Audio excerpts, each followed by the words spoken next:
most of this snow showed up in the past 12 hours or so, and I've just shoveled 2 full driveways and the snowplow piles on 3 other ones.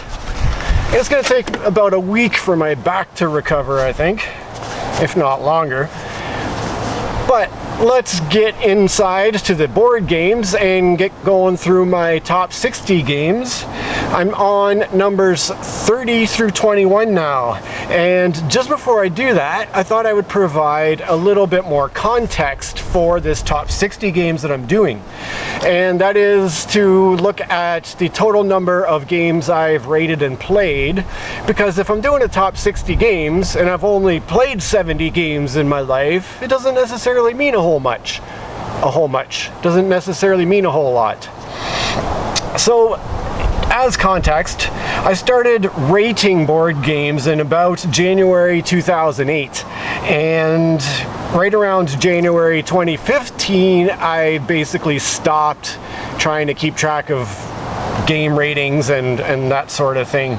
So in that 7-year period, I gave 401 game ratings, although a lot of those were for expansions for games as well. So if I take out the expansions and I just look at the unique games that I rated, there were 332 games in those 7 years that I rated.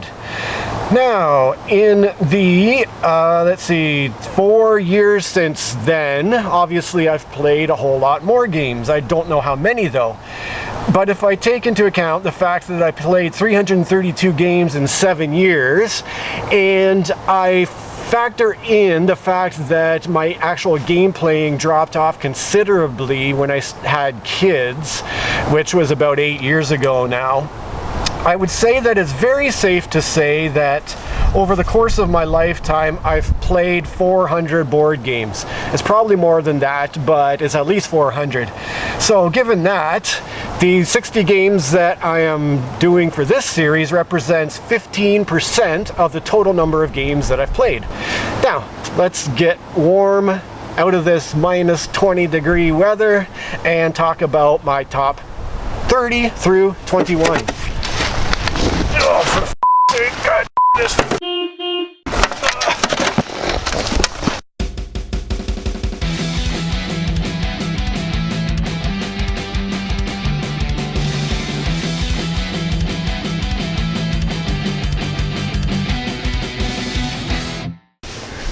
Alright, I had a nice shower and I'm ready to dive into number 30, which is Codenames. It was designed by Vlada Shavatil and published by Czech Games Edition. I also have Codenames Duet in this box. My rating of the game is 8 out of 10, and my wife just loves this game. I would say it's probably one of her favorites. The number of players stated on this box is 2 to 8 plus. I would say that the ideal number of players is either 2, 4, 5, or 6. With a standard game, you need 2 teams, so you need a minimum of 4 players. However, with the Duet, it's strictly a 2-player game, so that's where the 2 players comes into play there. The playtime listed on the box is 15 minutes. Realistically, I think that's a tiny bit fast. I would say 20 minutes for those who aren't quite so instantly brilliant at coming up with all the clues to connect the words. Although, there's really no way you can play just one game, so you're likely going to want to set aside more than just 20 minutes for this one. The complexity I put at 2 out of 10, though if you're in the clue giver role, it feels more like 10 out of 10 just because it's such a challenge to come up with great clues to connect your words. I'm sure I don't need to tell you how brilliant and original this word-guessing game is, but I do need to emphasize what a work of genius the 2-player cooperative duet version is. It manages to take a tough but enjoyable team versus team game and turn it into quite a brain-melting cooperative exercise for 2 people, all while maintaining a very similar gameplay experience. The duet version, just as in real life, allows you to spend half an hour sitting there wondering what on earth your friend is trying to tell you. There's a reason that this game is so popular, and it's not just this stunning artwork on the cover. Number 29 is Hey, That's My Fish.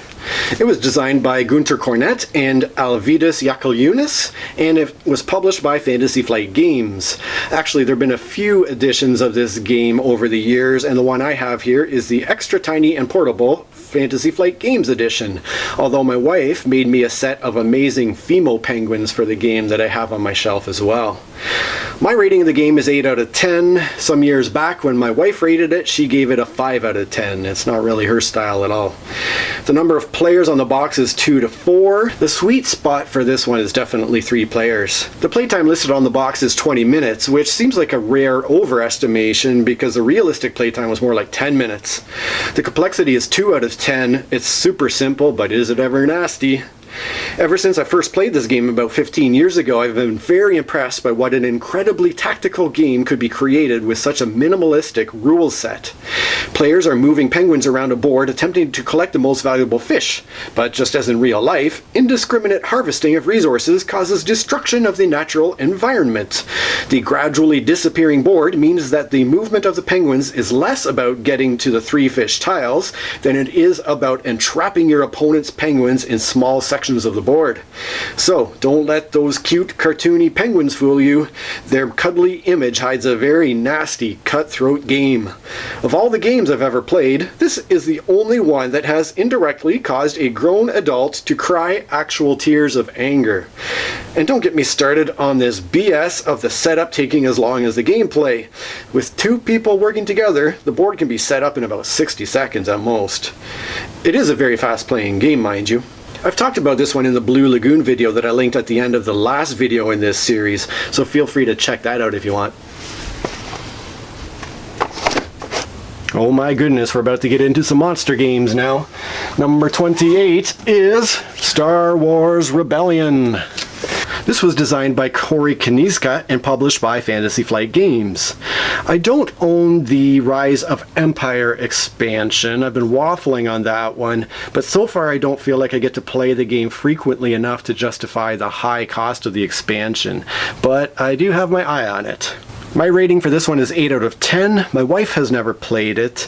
I'm sure that when it comes to games of this sort and this size, she would much rather play War of the Ring with me. The number of players listed on the box is 2 to 4, but the ideal number is definitely 2. As with War of the Ring, they've shoehorned in some rules for 3 or 4 players in order to increase the marketing potential of the game, but it's very clearly designed to be a 2-player game. The playtime they have on the box is 3 to 4 hours, which is pretty accurate. I would say, though, that the playtime is closer to 5 hours, particularly if you're inexperienced with the game. The complexity I have at 8 out of 10. It is a universe in a box. In fact, this is the entire original Star Wars trilogy in board game form. It really is comparable to War of the Ring in a lot of ways.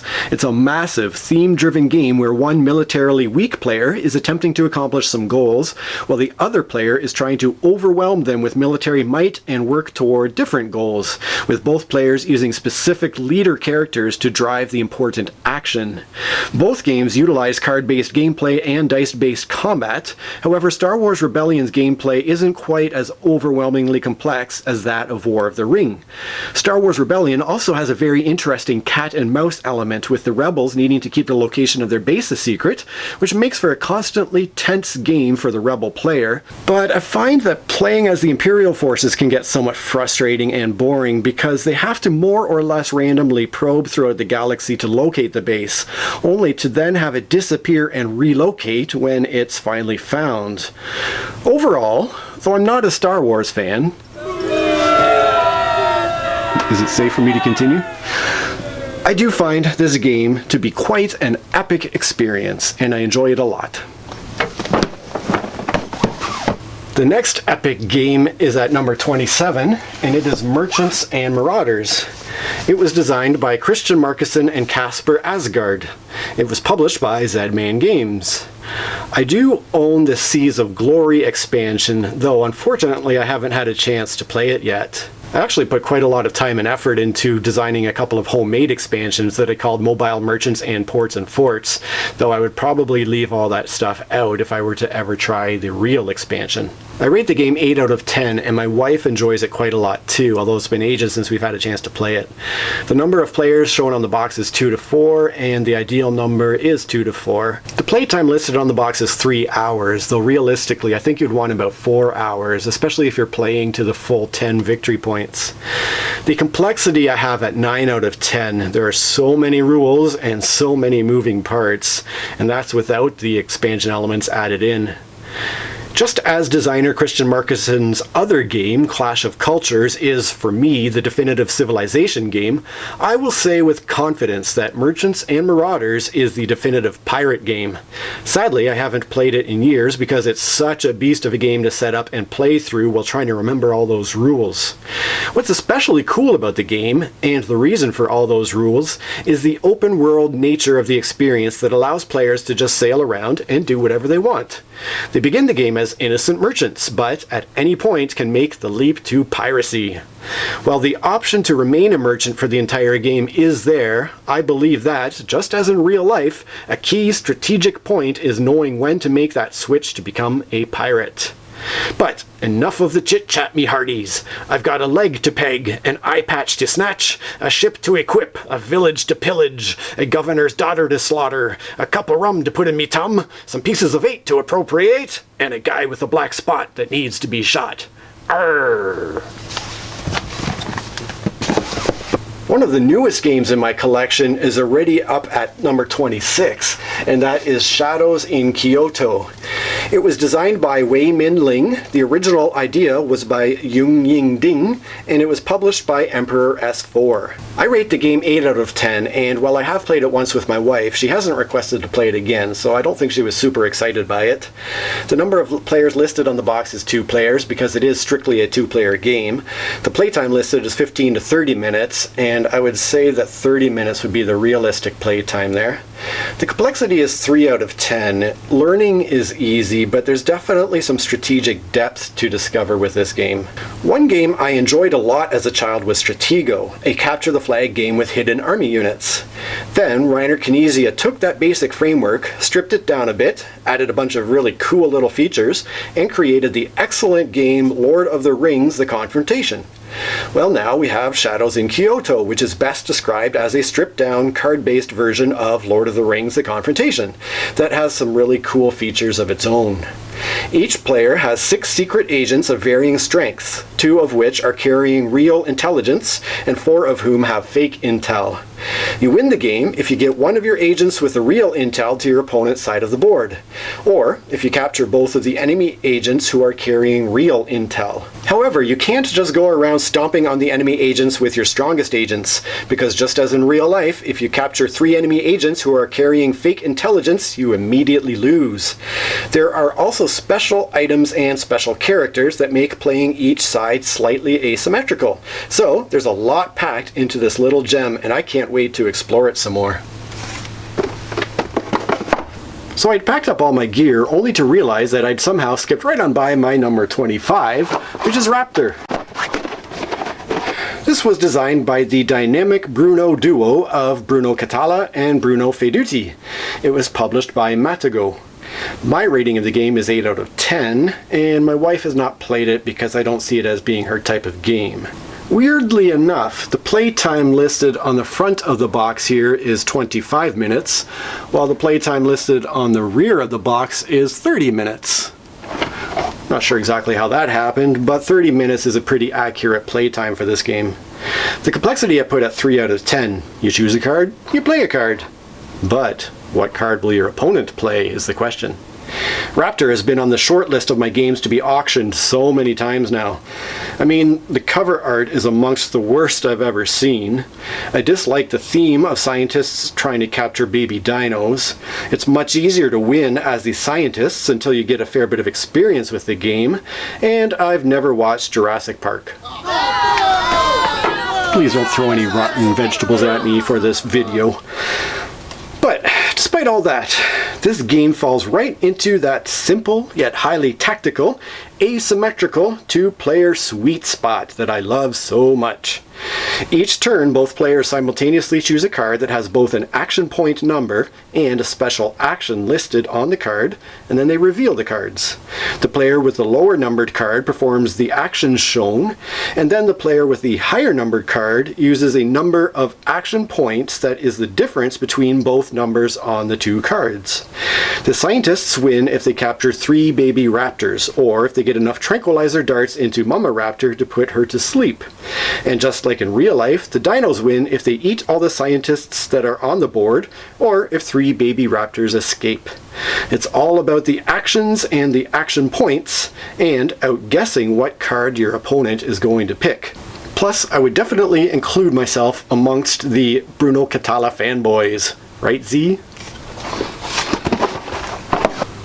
Number 24 is poker. This might be a weird addition to this list, but I enjoy Texas Hold'em enough that I wanted to make sure it was included. Obviously, for a game that came into being sometime in the early 1800s, I'm not going to have any designer or publisher credits. I rate Texas Hold'em in particular 8 out of 10. My wife in the past, when she has rated it, has given it a 7 out of 10. She quite enjoys it too. BoardGameGeek.com says that the number of players for this game is 2 to 10. Ideally, I would say 6 to 10 is the number you'd probably want for a good game of Hold'em. Board Game Geek also lists a playtime of 1 hour, which I would say realistically you want a couple of hours, particularly if you have closer to 10 players. It was hard for me to give it a complexity rating. I ultimately went with 4 out of 10, but it could be higher if you take into account learning the best betting practices based on hands and revealed cards and relative chip stacks and odds and reading other players and all of that stuff. I'm very sad at the fact that I haven't gotten to play poker in a couple of years now. I used to be part of a lesbian poker club that played monthly games of tournament format, no limit, Texas Hold'em, and they were something I looked forward to quite a lot before the group eventually dissolved. Mind you, as with many games, you need the right people to play with. Obviously, it's pointless to play poker without money, but since money is on the line, a lot of people, just as with real life, take the game a little too seriously, in my experience. And then they end up thinking that they're a TV poker star who can spend 5 minutes thinking about whether or not to call a $5 hand.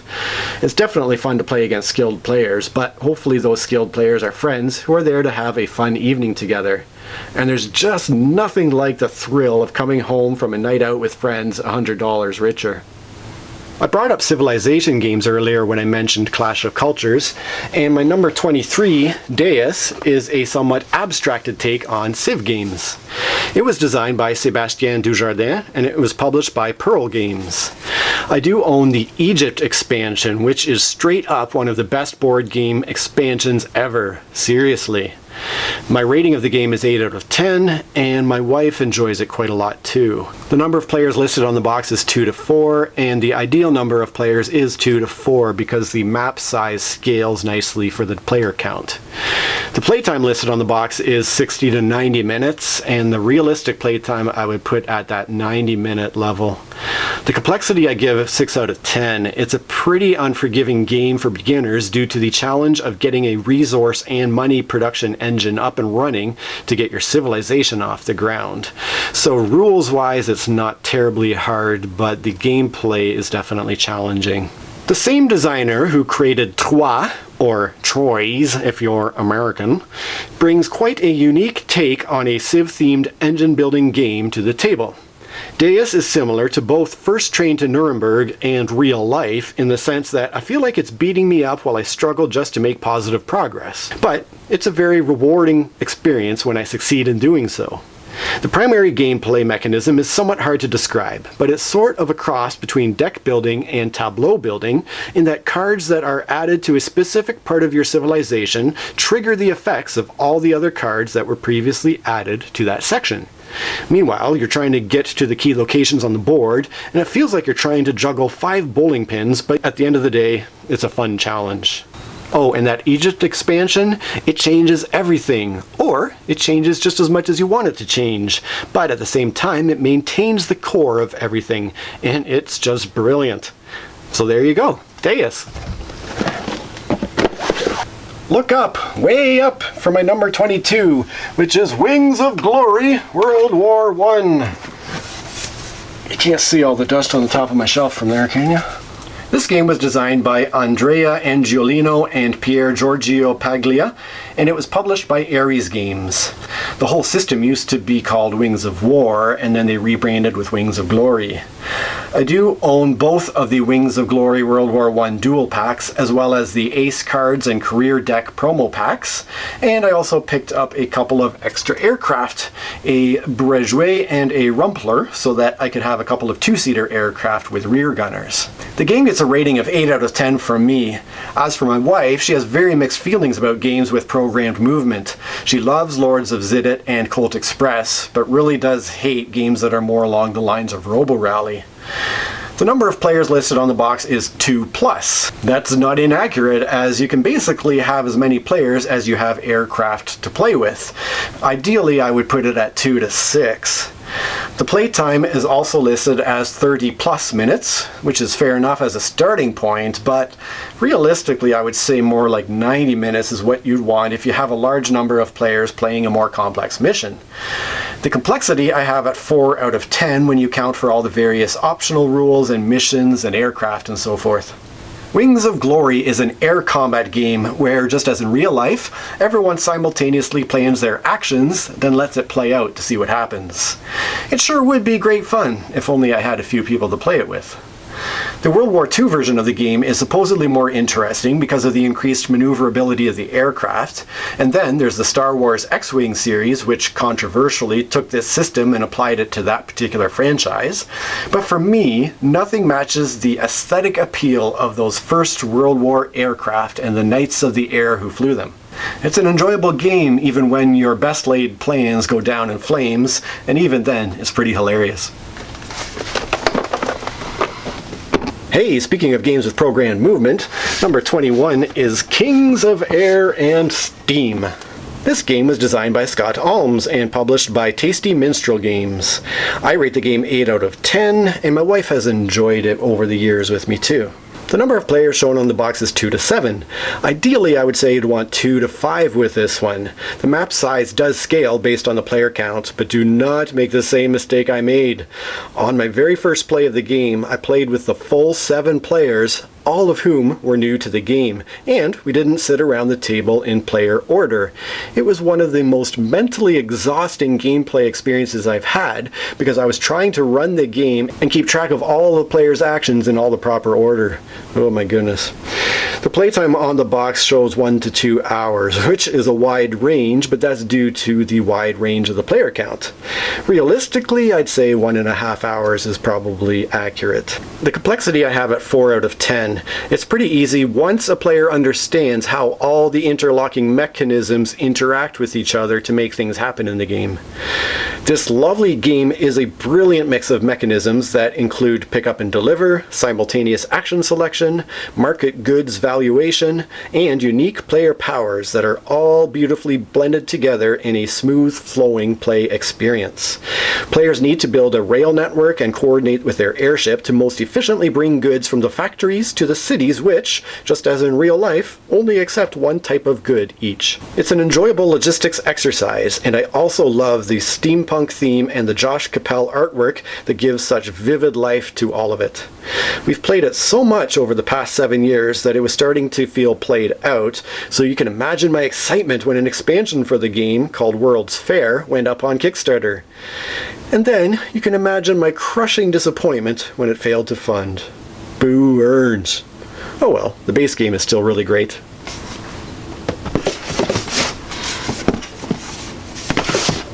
Well, we're getting into the best of the best now. It's pretty exciting. So stay tuned for numbers 20 to 11 coming, I don't know when. Hopefully pretty soon.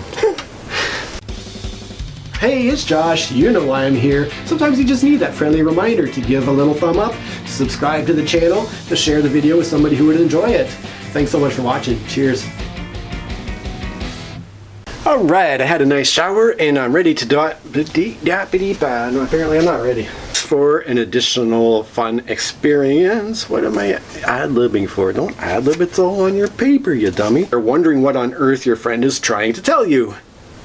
Tell you! Can't control the volume of my voice! Did I remember to turn my mic on this time? There have been a few additions in the past. The first one had wooden penguins, which I originally bought. Then they came out one... who cares? You know? Just... who cares? This... which... a lot of stuff... How come I feel like I'm so far away? So far away... Is that? Yeah, okay. Zoom it in, point it up. You better boom, we're good. We're better. However,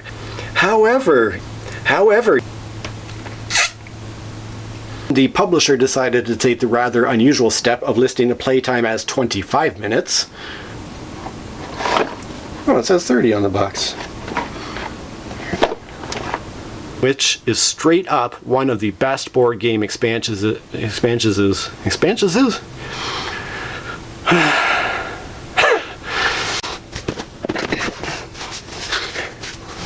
It has my expansions, it does.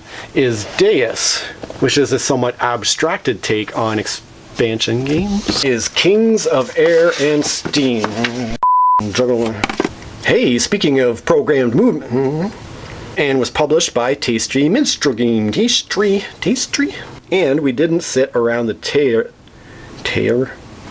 having some issues with this one.